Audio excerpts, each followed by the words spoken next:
UP के युवाओं को कांग्रेस की चुनावी सौगात। राहुल प्रियंका ने साथ मिलकर जारी किया यूथ मैनिफेस्टो। 20 लाख युवाओं को नौकरी का वादा। यूथ मैनिफेस्टो में 8 लाख महिलाओं से कांग्रेस ने नौकरी का किया वादा। यूथ मैनिफेस्टो में स्टार्टअप के 5,000 करोड़ फंड। प्राथमिक विद्यालय में 1.5 लाख पदों को भरने का वादा। सरकार बनने पर प्रतियोगी परीक्षाओं की फीस माफ करेगी कांग्रेस। यूथ मैनिफेस्टो में किया गया जिक्र। राहुल ने कहा 16 लाख लोगों ने बीजेपी राज में रोजगार खोया। देश का पूरा धन 2 से 3 पूंजीपतियों के हाथ में दिया जा रहा।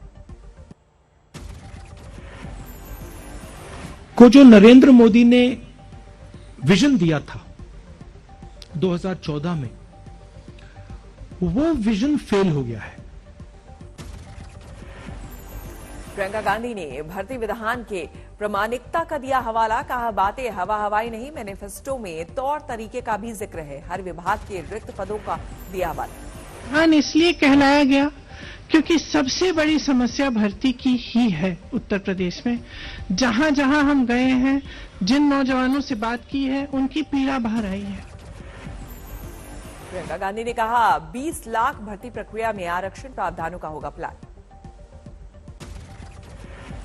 प्रियंका ने कहा जॉब कैलेंडर में परीक्षा, रिजल्ट, नियुक्ति की तारीख होगी दर्ज, सख्ती से होगा पालन।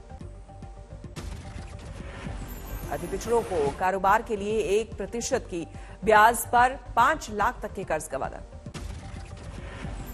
यूपी में ड्रग की लत में डूबे युवाओं की नशे की लत छुड़ाने के लिए कांग्रेस ने लखनऊ में बड़े रिहैबिलिटेशन सेंटर का वादा किया। बीजेपी में शामिल होने के बाद बहू अपर्णा यादव ने मुलायम सिंह से लिया आशीर्वाद। पैर छूते हुए तस्वीर सोशल मीडिया पर रिलीज। समाजवादी पार्टी पर सीएम योगी का ताजा प्रहार। कहा उम्मीदवारों की लिस्ट में से पार्टी के दंगाई प्रेम की पुष्टि। लखनऊ में बीजेपी दफ्तर पहुंचे निषाद पार्टी अध्यक्ष। उम्मीदवारों के ऐलान से पहले संगठन मंत्री सुनील बंसल से की मुलाकात। अमर जवान ज्योति को लेकर सरकार की सफाई। कहा नहीं बुझाई जाएगी ज्योति, बेवजह खड़ा किया जा रहा विवाद। ऐतिहासिक अमर जवान ज्योति की आज बदली जाएगी जगह। इंडिया गेट के बजाय राष्ट्रीय युद्ध स्मारक पर चलेगी ज्योति। 1971 के भारत पाकिस्तान युद्ध के बाद बनाया गया था स्मारक। इंडिया गेट पर शहीदों को हर साल दी जाती थी श्रद्धांजलि। अमर जवान ज्योति की जगह बदलने पर सियासत भड़की। राहुल गांधी का बयान, कुछ लोग नहीं समझ सकते बलिदान। राष्ट्रीय युद्ध स्मारक की ज्योति में मिला दी जाएगी अमर जवान ज्योति। सैन्य सम्मान के साथ होगा समारोह। यूपी चुनाव के लिए बीजेपी ने जारी किया नया कैंपेन सॉन्ग। गीत के बोल, वचन दिया है यूपी को। प्रचार गीत के वीडियो में बीजेपी ने दिखाई सरकार की उपलब्धियां। पीएम मोदी और सीएम योगी के साथ दोनों डिप्टी सीएम और प्रदेश अध्यक्ष भी वीडियो में आए नजर। बीजेपी अध्यक्ष जेपी नड्डा आज आगरा और बरेली में करेंगे प्रचार। घर घर करेंगे संपर्क। यूपी के लिए आज एक और लिस्ट का कर सकती है बीजेपी ऐलान। 2 दौर के चुनाव के लिए हो चुका है 107 उम्मीदवारों का ऐलान। गोरखपुर में योगी की घेराबंदी की तैयारी में अखिलेश। सूत्रों का दावा, उतार सकते हैं ब्राह्मण उम्मीदवार। समाजवादी पार्टी ने तय की अखिलेश यादव की चुनावी सीट। मैनपुरी के करहल से लड़ेंगे चुनाव। अखिलेश यादव के चुनाव लड़े पर बीजेपी की चुनौती। कहा करहल में भी पंचर हो जाएगी साइकिल। अखिलेश यादव ने एक बार फिर योगी सरकार पर लगाए आरोपों की झड़ी। कहा आउटसोर्सिंग कर सब कुछ बेच दिया जा रहा है। यूपी में जारी है चुनावी भागम भाग। मुलायम के रिश्तेदार प्रमोद गुप्ता ने थामा बीजेपी का हाथ। अखिलेश पर लगाए गंभीर आरोप। रायबरेली से कांग्रेस विधायक अदिति सिंह ने भी सोनिया गांधी को भेजा इस्तीफा। बीजेपी से पहले से है नजदीकियां। इंडिया टुडे सी वोटर के सर्वे में पीएम मोदी के कामकाज का डंका। आज चुनाव होने पर एनडीए को बहुमत का संकेत। इंडिया टुडे सी वोटर के सर्वे के मुताबिक देश की 59% जनता पीएम मोदी के कामकाज से संतुष्ट। इंडिया टुडे सी वोटर के सर्वे के मुताबिक देश के अगले प्रधानमंत्री के तौर पर पीएम मोदी को 52% से ज्यादा लोग कर रहे पसंद। इंडिया टुडे सी वोटर के सर्वे के मुताबिक देश के अगले प्रधानमंत्री के तौर पर राहुल गांधी को सिर्फ 6.8% लोगों ने किया पसंद। एनएचडीसी वोटर के सर्वे के मुताबिक अगले प्रधानमंत्री के तौर पर सीएम योगी को 5.7% लोगों ने किया पसंद। एनएचडीसी वोटर के सर्वे के मुताबिक देश के अगले प्रधानमंत्री के तौर पर अमित शाह को 3.5% लोगों ने किया पसंद। एनएचडीसी वोटर के सर्वे के मुताबिक देश के अगले प्रधानमंत्री के तौर पर प्रियंका गांधी को सिर्फ 3.3% लोगों ने किया पसंद।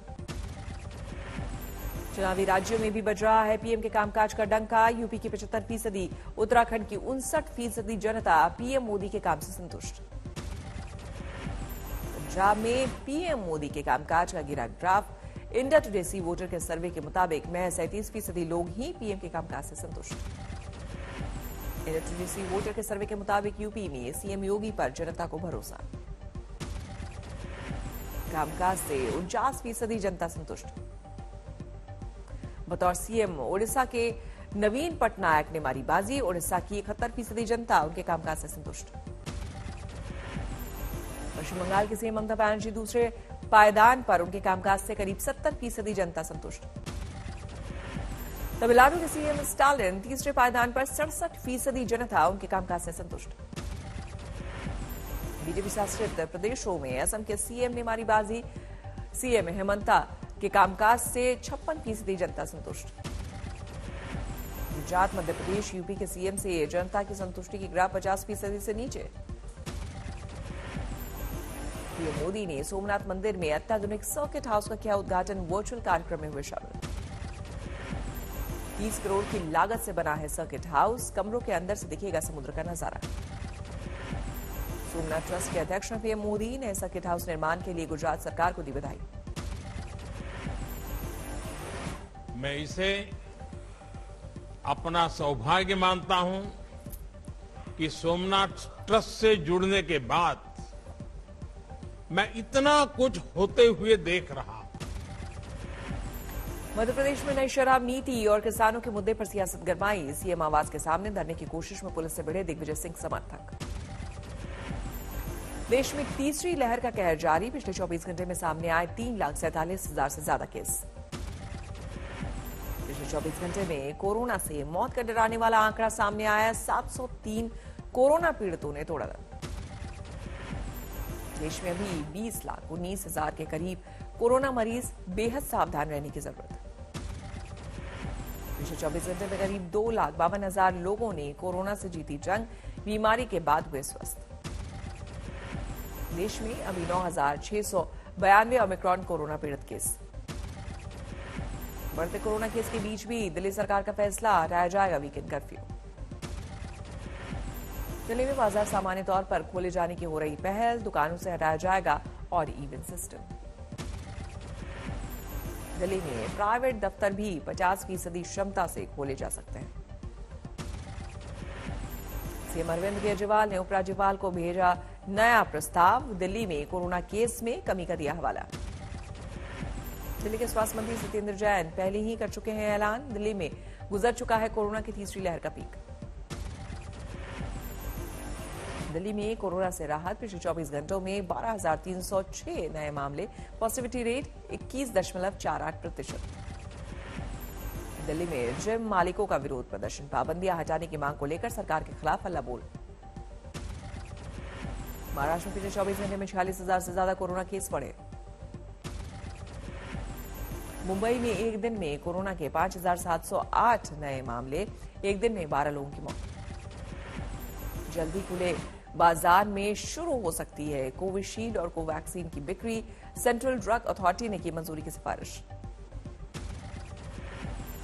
कोरोना की तीसरी लहर पर डॉक्टर त्रेहन का बड़ा बयान। कहा, लगातार बढ़ रहे हैं कोरोना केस। ये कहना जल्दबाजी होगा कि बीत चुका पीक।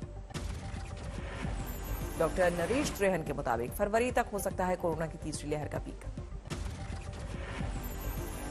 हमारा ये एक ही एडवाइस है, आप ये मत सोचें कि इसका अंत आया है। ये मत सोचें कि पीक आके अब खत्म हो जाएगी। आप यही सोचें कि वायरस। डॉक्टर त्रेहन ने कोरोना केस में कमी के लिए टेस्टिंग को ठहराया जिम्मेदार। कम टेस्ट किए जाने का दिया हवाला। लोग अपने आप को घर पे ही इसको सफर करके खत्म कर रहे हैं। और इसीलिए ये भी टेस्टिंग जो है, हमें गवर्नमेंट को भी टेस्टिंग बढ़ानी चाहिए। कर्नाटक में पिछले 24 घंटे में बढ़े 47,000 कोरोना केस। केरल में कोरोना से हालात खराब, 46,000 नए केस, पॉजिटिविटी रेट 40% के पार। गुजरात में फुल स्पीड में है कोरोना, 24 घंटों में सामने आए 24,485 केस, एक दिन में 13 की मौत। दिल्ली में सस्ता हुआ कोरोना टेस्ट, प्राइवेट लैब या हॉस्पिटल में देना होगा 300 रुपए, होम कलेक्शन के लिए 500 रुपए। महाराष्ट्र में 24 जनवरी से खुल जाएंगे 1ली से 9वीं कक्षा के स्कूल, सरकार ने दी इजाजत। पश्चिमी यूपी में ठंड और कोहरे का डबल अटैक, अस्त व्यस्त हुआ जनजीवन। बिहार में जारी शीतलहरी का सितम, दुर्लभ हो रहे हैं सूर्य देवता के दर्शन। बद्रीनाथ में फिर से शुरू हुई बर्फबारी, 2 से 3 फीट तक जमी बर्फ, बिजली पानी का संकट। दार्जिलिंग में भी बर्फबारी, लेकिन कोरोना की वजह से नहीं पहुंच रहे सैलानी। राजस्थान का सबसे ठंडा इलाका बना फतेहपुर शेखावटी, बारिश और ओले गिरने से लुढ़का पारा। हिमाचल के ऊना में ठंड के कारण बाजारों में छाई मंदी, किसानों को भी सताई फसल बर्बाद होने की चिंता। दिल्ली में ठंड का कहर जारी, ठंडी हवाओं ने बढ़ाई है लोगों की मुश्किलें। झालावाड़ में एक शख्स ने गर्भवती पत्नी और बच्चे के इलाज के बजाय हत्या के लिए डॉक्टर को सुपारी देने की कोशिश की। डॉक्टर ने युवक को पुलिस के हवाले किया। इंदौर में निर्माणाधीन स्कूल की रही छत, 10 मजदूर हुए घायल। कोझिकोड में पकड़ा गया तस्करी कर लाया गया 300 ग्राम सोना, खिलौने की बैटरी में छिपाकर की गई थी तस्करी। यूपी के बाराबंकी में बीजेपी विधायक सकेन वर्मा ने उड़ाया चुनाव आचार संहिता और कोरोना प्रोटोकॉल का मखौल, कलश यात्रा में जुटाई भीड़। बीजेपी विधायक की भीड़ जुटाने का वीडियो हुआ वायरल, पुलिस ने दर्ज किया केस। करनाल में नशे में धुत एक होंडा सिटी के ड्राइवर ने गेट तोड़ते हुए घर में घुसाई कार, घर में खड़ी गाड़ी को मारी टक्कर। हादसे के बाद होंडा सिटी को क्रेन से हटाने की आई नौबत, आरोपी ड्राइवर हिरासत में। यूपी के दौलतपुर में पकड़ी गई अवैध असलाहा फैक्ट्री, पुलिस की मिली भगत से असलाहा फैक्ट्री चलाए जाने का है आरोप। अंबाला में कार पर बदमाशों की फायरिंग, एक की मौत। अकोला में जौहरी ने की बड़ी ठगी, ज्यादा ब्याज का लालच देकर जुटाए 7.5 करोड़ रुपए, हुआ फरार। बारामती में लोगों के भरोसे से खिलवाड़ कमेटी चलाने वाला 200 करोड़ रुपए लेकर फरार। सूरत की सौम्या मिल में लगी आग, कई घंटे बाद काबू में, 3 मजदूर जिंदा जले। देवरिया में हथियारों के दम पर 32 लाख के गहने लूटे, पूरी वारदात सीसीटीवी में कैद। रोहतक इमाम में किराने की दुकान पर लूट, 4 युवकों ने पिस्तौल दिखाकर 1.5 लाख कैश, 2 अंगूठी और मोबाइल लूटा। लूट को अंजाम देने वाले लुटेरे सीसीटीवी में कैद, तलाश में जुटी police. Test team of the year का ऐलान, रोहित समेत ऋषभ पंत और आर अश्विन को मिली जगह। ICC one day team of the year में नहीं मिली किसी भारतीय को जगह, बांग्लादेश के 3 और पाकिस्तान के 2 खिलाड़ी शामिल। आईसीसी टेस्ट रैंकिंग में तीसरे पायदान पर पहुंची टीम इंडिया, भारत को पछाड़कर ऑस्ट्रेलिया बना नंबर 1।